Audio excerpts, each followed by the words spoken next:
Bonjour, aujourd'hui tous les chemins mènent à Château-Larcher, une petite commune située à une vingtaine de kilomètres au sud de Poitiers. Elle compte un peu plus de 1000 habitants et bénéficie d'un patrimoine historique particulièrement riche comme son château. Quant à l'archer, Patrick, fais attention, je crois qu'il nous a repérés. Allez, suivez-moi, je vous emmène en visite. Bonjour Monsieur Blonde. Absolument. Bon. James Blonde. Ah non, moi, mon prénom, c'est Philippe. Enchanté Philippe. Je vous propose d'aller dans la haute cour, c'est-à-dire le logis seigneurial. On aperçoit de chaque côté les tours du châtelet d'entrée. Il n'a jamais été pris de force, mais Louis XI le fait décréneler, démanteler, parce que son seigneur, à l'époque, Poncet de Rivière, est félon au roi de France. Il faut dire qu'il avait fait le choix de se rallier aux Anglais juste avant la guerre de Cent Ans, ce qui n'était pas très bien vu à l'époque. C'était fort maladroit.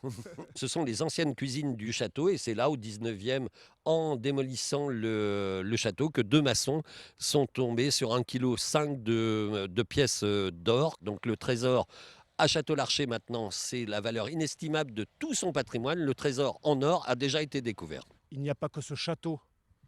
Non, il y a l'église aussi, la lanterne des morts, et je vous invite à ce que nous puissions aller leur rendre visite.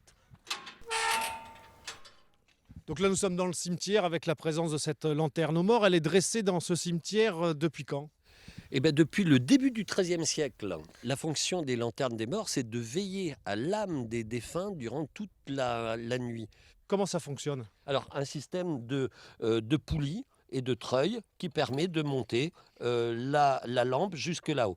Cette lanterne des morts est à sa place, c'est-à-dire au milieu du cimetière médiéval, donc, qui était beaucoup plus important que celui de nos jours. C'est un atout touristique indéniable, puisqu'il n'en reste plus que 32 en France, dont 4 dans le département de la Vienne. Évidemment, la plus belle étant celle de Château-Larcher. Bien entendu.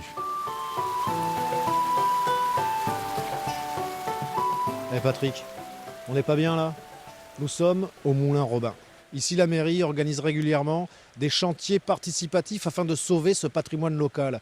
Absolument. Quand la mairie l'a acheté dans les années 90, la roue était en très mauvais état, elle était quasiment pourrie. Il ne restait plus que la structure métallique. Alors vous étiez combien à peu près à participer à ces travaux ? Entre 10 et 20 le week-end sur une année. À l'origine, le meunier ne faisait pas que de la farine.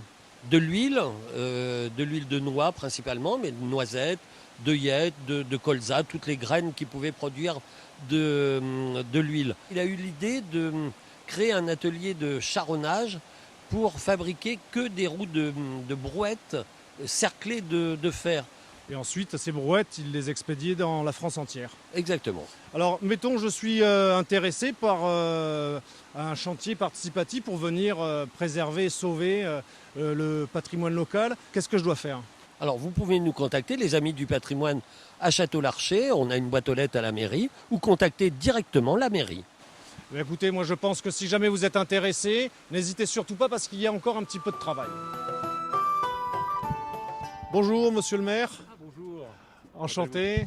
Dites-moi, vous avez un château magnifique. Alors je suis un peu déçu, j'ai pas trouvé la gargouille. Vous l'avez devant vous, Francis Gargouille, je suis le maire de la commune de Château-Larcher. Tous les ans, vous organisez une fête extraordinaire. Le 14 et 15 septembre, 150 bénévoles vont être au four et au moulin. J'espère qu'on va recueillir, comme d'habitude, entre 15 et 20 000 spectateurs. Très bien, écoutez, j'engage tous nos téléspectateurs à venir faire un tour à Château-Larcher. C'est pas très loin, l'autoroute A10 est juste à côté. Venez nombreux, franchement, ça vaut le détour.